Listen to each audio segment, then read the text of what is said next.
Hey guys, welcome back to Marriage Conversations with Mason and Chelsea Linskog. This is part three, Part three.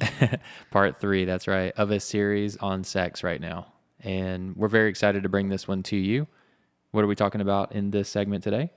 Yeah. So to go back to some things that we have talked about and where we're going today is saying, firstly, what we talked about is why maybe the church hasn't talked as much about the topic of sex.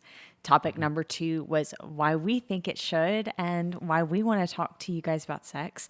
So then, obviously, part three is why we think you should be talking about sex and specifically why you should be talking about sex with your partner. Yeah. And I'll start us out with what's pretty much been our theme verse. We've used First Corinthians chapter 7 just as a theme passage, if you will, and kind of the key verse there that we've been discussing throughout this series has been verse number 3 in First Corinthians chapter 7, and it reads, "The husband should fulfill his wife's sexual needs, and the wife should fulfill her husband's needs."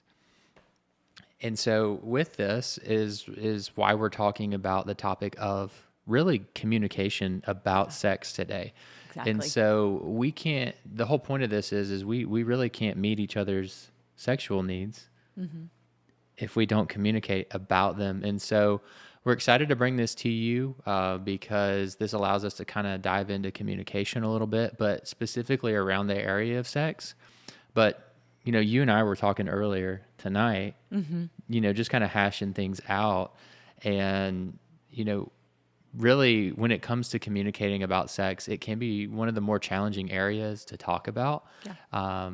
But you can also, at the same time, you can kind of use that as a barometer as well to kind of gauge where you're at in your communication with each other, knowing that this is one of the more difficult topics to talk about. If you guys are starting to talk about it, have talked about it before already, or you're kind of getting your feet wet there with it, you're moving to an area of deeper connection. And this will also help you to be better with your overall communication. But if it's challenging for you to talk about sex right now, that's okay. It's very normal. This is one of the most difficult topics to communicate about. But if you can communicate about sex, you can probably communicate about most other areas in your life. So as we get better about communication, being able to talk about sex is only going to get easier. Yeah. I think it's so difficult to talk about sex because it's one of the most intimate spaces of our lives. It's especially probably I feel like I would speak for women for sure, but probably guys too. It's when you're most vulnerable. You're also bearing all of yourself to the other person. So to think that there's a moment where somebody could come in and say, "Hey, I know you just bared your whole soul to me, but actually, I'd rather you do it this way." I think Yes. it can be challenging to receive, but also very challenging to feel free to give out, Right. depending on how communication like that has been received in any aspect, you Right. know? And I think even before we even kind of dive into some examples of communication around the area of sex, it's also important to call out, when to talk about Yeah, that's sex, great. right? So Definitely. anytime, we're talking about hot topics, right? Hot topics. It really is important that these topics get addressed at a time that is good. It's a low stress time. There's not a lot going on, and it's generally a good day. The precisely wrong time to say something is right after sex. Wow. Just going to throw that out there. Please Yes. do not, right after, say if there was an issue.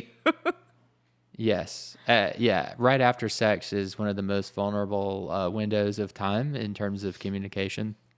And so, especially if there was something that could have been better during that, that's quite all right, but it's not the time to address it directly afterwards. That's only going to make things worse. And if you've done that, we've all been there, And I there's think, if we're reconciliation honest. and repair from that place. Yes, there is. But going back to the environment, create that environment that's going to be conducive for you guys to just sit down and have an open and honest conversation about your sex life. a time for you to share with each other the things that you need, things that you'd like to see in that area of your life. And it can also just be a great time for you guys, once you're done with that, to pray together and give your sex life to God. I know that sounds weird, possibly, but if you surrender your sex life to God and you ask Him to bless that area of your life, I mean, your sex life will be blessed. Won't He do it? It will get better. Yes, He will. He will. He will do that. We actually did that last weekend. Yeah. You know, we sat down and we talked about some things around our sex life, actually. Can't tell you to do something we haven't done ourselves. Exactly. So we talked about some things that actually weren't going as well as we'd thought. You know, we had even kind of gotten a little bit stagnant or routine. And that's okay. We just talked about it. We had to say, hey, you know, we've been doing it this way, but, you know, I think that it could be better if we tweak things a little bit. And so we just had to get really honest. And look, we're here to be transparent with you guys, but we're not going to tell you all the details about our sex life at the same time. So sorry to disappoint you there. But we are here talking about sex, and I think that that's what's important. But it's also good for you guys to know, like, this is stuff that we talk about. We have not achieved perfection, but We certainly are trying. but we keep trying and trying and trying. And I would say, you know, it has been a good time. And, you know, we can always get better, but we should always at least be on somewhat of an upward trajectory. But to be honest, you know, asking God to bless our sex life has really been the biggest thing that has been transformative for us. And that is also a part of communication about your sex life. It's just we're talking to God about it, and we're bringing it to Him. And we do that together. Yeah, always. And I think you just do it in a very, you know, calm way. And it's never, you know, it never needs to be, I don't know, the way I was putting it earlier to you, and I'll just put it this way to everyone else, is you are not your partner's judge. Okay, God is. So what that means is when your husband maybe shares with you a sexual desire that he's been having, you don't immediately call him a sexual pervert or deviant, or I can't believe you would be interested in that. Watch your facial expressions, watch whatever it is. He might shock you. Your wife might shock you, but I can't imagine what they're thinking I'm asking you for right now. well, I'm not talking about us. I'm just saying there are people who have different kinds of desires, and so don't allow yourself to be your spouse's judge. I mean, I'm pretty sure I took that from Jimmy Evans. Like he says that, right? Like in his 4 Laws of Love book. But you're not your spouse's judge. So when they bring something to you, it's your job to receive it with tenderness and to say, thank you for sharing that with me. I'd love to talk to you about it. Can I take some time to think about it myself, to see what I think about it or how I feel? And then hopefully from that place, you can know what questions you maybe have for your spouse, or, you know, hey, well, I'm not sure maybe what the Bible says about that, or I don't know if I feel safe doing that, or, you know, actually at first I wasn't really sure about it, but the more I've thought about it, that's something I would like to try. How would that look if we tried that? Or, you know, just open communication.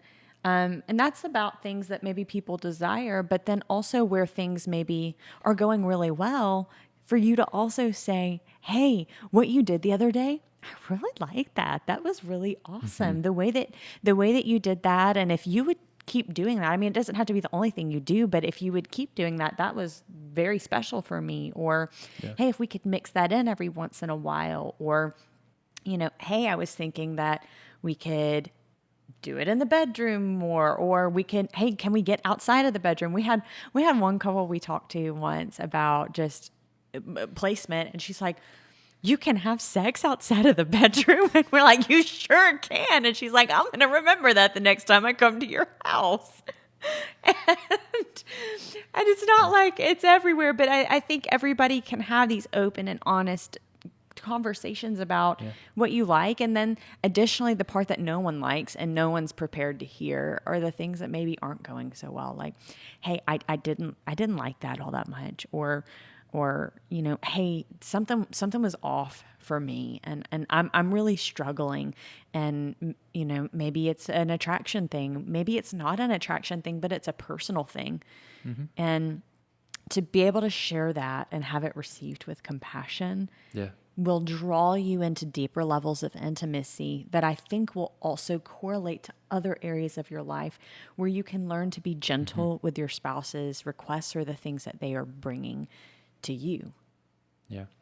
I think what's important is that we really approach this with a posture of just wanting to genuinely explore each other's needs and being willing to serve those needs. I mean, if it's something that is, that doesn't feel comfortable, just talk about it. Hey, I don't know if I'm comfortable with that, but just give me some time, to kind of think about it for you, and, as long as it's something that is uplifting for you guys, that is not harming you or bringing anything into your marriage, but it's something that is enjoyable. And you mentioned bringing something into your marriage. What does that look like? What does that mean? Oh, okay. Yeah. So, another person or pornography or, something like that would be, very harmful, because the whole point of sex is to have intimacy, to be closer to your spouse. And those are things that take away and really destroy intimacy. Yeah, I think that's huge. To share like I know we said we weren't going to share all of our stuff, but to share No, but one we can of share some our things. stories Yeah, that of we've course. walked through in the past. So I had a season where I was struggling with, and we'll probably do a podcast about this sometime. I can't go through everything now. Needless to say, God is very good, but I was struggling with intense amounts of anxiety to the point where we were going to the emergency room in the middle of the night because I thought I was dying. Right. And what came from that was that I had a medication that I was taking at the time to be able to function normally.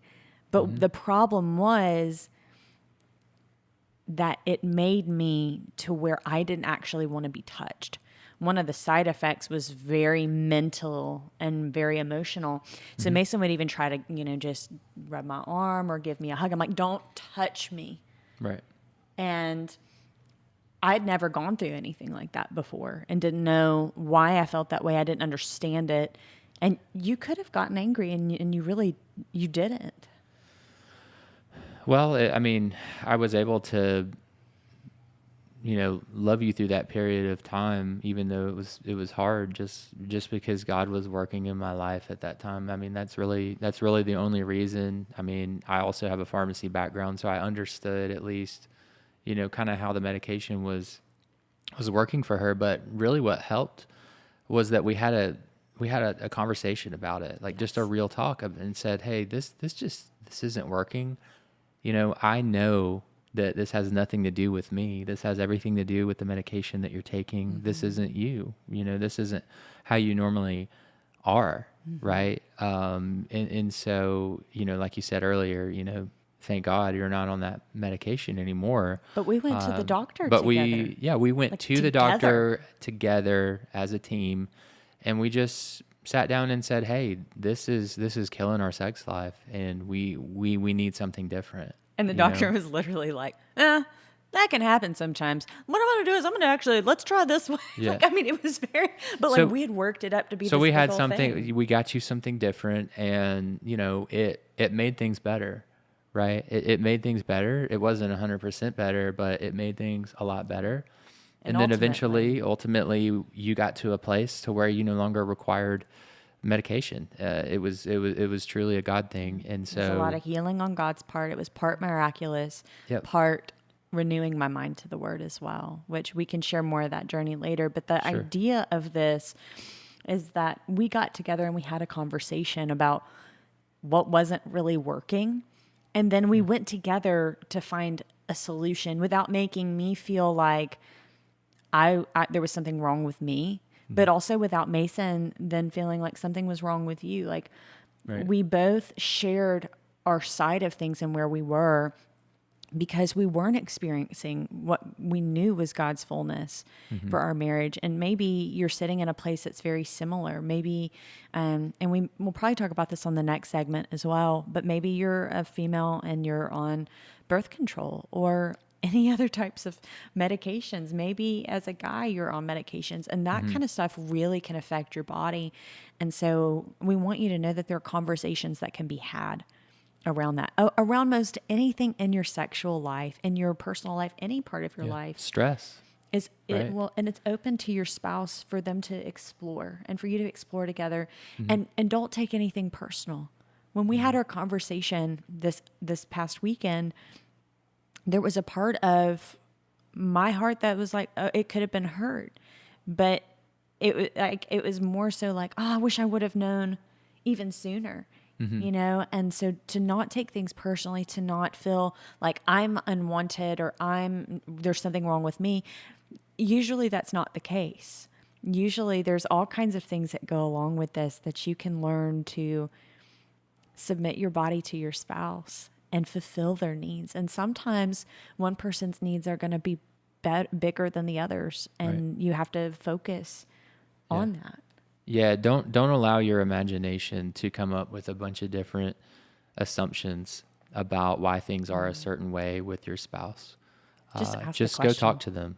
Just make sure again that it's a good environment and that you're able to address things easily in that state that you're in. But you know, don't delay it any longer than you need to make sure that gets addressed. Because ultimately, our job is to be able to meet each other's needs. And our sexual needs are a big part of marriage, and it's what allows us to maintain closeness more so than if we were to just have conversations together and have fun together, doing activities. Those all build intimacy in our relationship, and then I feel like sex is really probably just kind of like the icing on the cake, and really kind of ties things together, if you will. So Well, don't forget, God made it, right? All things good He made. So He's the one who made it. So we can talk to Him about it. We can talk to our spouse about it, and then we don't have to feel dirty. We don't have to feel wrong or bad because He made it, and He made it to be enjoyable. I mean, I literally have it open here. Go read the Song of Songs, and you will understand how much intimacy is important to God. And so I think the things that we need to talk about that after listening to this, some things that you and your spouse should sit down and maybe if they haven't listened to this podcast, send it to them and say, hey, honey, this is why I want us to talk about our sex life. I listen to these two crazy people on a podcast who just so happen to really love each other a lot. And they said that they talked about it and it made their sex life better. So I want that for us. And wives, you tell your husband you want a good sex life, he gonna go listen to a podcast. But the things you need to talk about are, hey, this is what I enjoy. This is what I like. This is what I'd like to try. These are things that I've dreamed about, but never felt like I could say it out loud to anybody. You can also talk about things like, okay, like maybe this part isn't going so well, or maybe there's something that you've been feeling that you haven't talked about. Maybe you have a medication. So there's all kinds of things on the sphere that we want you guys to start thinking about. What are some areas? And make sure your spouse is ready to talk about it. Hey, I'd like to talk about our sex life. Some of it I think might be challenging, but some of it I think is really good. Is now an okay time to talk about that? Or would you like to gather your thoughts and maybe we can schedule a time to sit down? Don't come guns a-blazing. I mean, just give your spouse time to step into that arena with you and to know, firstly and foremost, you need to make sure they feel safe. They need to know that they are loved, that they are cherished, that they are respected, that you think that they hang the moon, right? Like, let's lead with love, and then have challenging conversations, because sometimes even if you had conflict over it, I don't know if we got this from somebody or if you just say it, but conflict is the price that we pay for a deeper level of intimacy. Yep. And I think that's what this is. For a deeper level of intimacy, you've got to begin having these conversations. They may feel embarrassing. They may make you turn red in your cheeks. They may frustrate you. They may make you cry. But when done with the right heart, it leads to deeper levels of intimacy and communication and more oneness at the end of the day. And it's not always easy, but the best things in life are not easy. If you're not doing something that scares you, you're not growing. So if it scares you to talk about sex with your spouse, it just means you can grow in that area. And you probably should. We all should. We all should grow in that. And different seasons look very differently.